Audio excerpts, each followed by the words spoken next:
નમસ્કાર અને આજે હું એવા ગામમાં પહોંચ્યો છું કે લગભગ વડીલોને ખબર છે કે પહેલાંના જમાનામાં હડકાયું કૂતરું કરડતું તો લોકો ભીમ બુયડી કરીને ગામમાં જતા અને હડકાઈ માતાનું મંદિર છે. આ રહ્યું હડકાઈ માતાનું એ જૂનું મંદિર. અહીંયા લોકો લઈને આવતા ને મારા ભેગા મારે ગપ ભક્ત ડેપ્યુટી કાકો ભેગા છે. ડેપ્યુટી કા આપણા જૂનું પહેલાં ડોહા પુરાણું મંદિર છે, ભીમબોયડી ગામનું નામ છે અને ઓય હડકાઈ માતાનું મંદિર છે અને ઓય ઘણા પણ માણસો આવે છે. અને પહેલાં કૂતરું કોઈને કેળતો તો આવતા હું તો પહેલા આવતા ડોહો મન છે કે આવતો. હવે એને હાલે ઓય માતાજીના મંદિરે ખૂબ માણસો આવે છે વાર તહેવારે. એ મંદિરની જોડે એક અહીંયા પૌરાણિક નાનું એવું મંદિર છે અને બધું તો અહીંયા જોવો પણ હું તમને એક ઘટાદાર લીમડાના વૃક્ષો છે બતાવવા જોવા કેટલો બધો મજબૂત છે. થડ એનો મજબૂત છે ને, બહુ થડ મજબૂત છે. અને બીજો એક લેબડો બતાવો અને અહીંયા કંઈક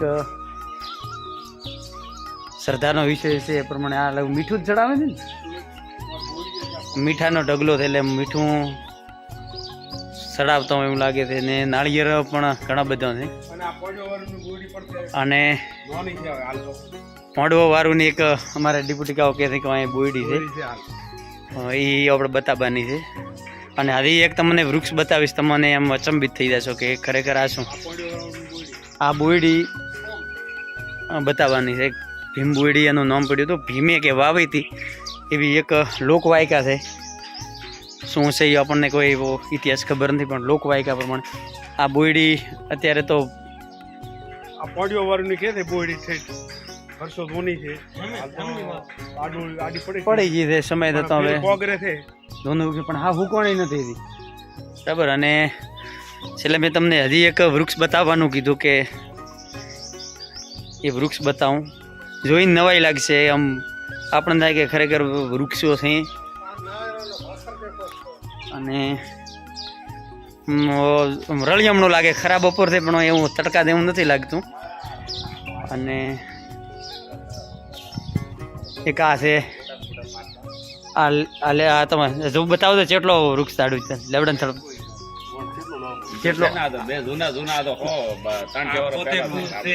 તમે સેવા કરો છો, અહીંના સેવક છે, આપણે એમની મુલાકાત કરીએ. મજામાં? રામ રામ. હવે આ મારો આશ્રમ જ છે આમ જો ને. હા ભાઈ આયા જ્યાં તમારા દેવાની સેવા જ કરવા બેઠા છે આ આશ્રમમાં. આમ આશ્રમ આ તો તમે આ ફોટા પાડ્યા ને ભાલ્યા ને કીધું કોક મહેમાન કેટલાય બોલાઈ જાવ જણાડો આવી બે જાવ. આ જો આ લેબડાનું વૃક્ષ જુઓ. આ વાત લગભગ 500 વર્ષ પહેલાનું છે. આ જો અહીંના જે પૂજારી થી કે 500 વર્ષ જૂનો લેબડો. બે જૂના લેબડા. આ તો અમારા દાદાના દાદા જેટલાય હતા દાદા તો ઘણો તો બે દાડા હતા. પહેલો જૂનું મંદિર ઈ રહ્યું હતું, ખાલી માટીનું બનાવેલું હતું. બરાબર બરાબર. તો ઘણા વર્ષોનું. અને આ જો ઉપર જો આપણે લેબડાનું થળિયું નેસો તો કોઈ માપ જ નથી, એટલો જાડું છે. પણ ઉપર પણ એટલો ઘટાદાર લેબડો છે. અને હવે આપણે આશ્રમ જોવા જવો છે. કઈ બાજુ છે આગળ થઈ જાવ. અને બીજો કે આ કુદરતી અજાય બીજો કે અહીં જુઓ તમે આ લીબડો છે ને, પણ તમે ઉપર જુઓ ઉપર પેપળો થઈ ગયો છે. આમાં ચારે બાજુ બતાવું કે આ લેબડો જ જો થડ લેબડાનું છે.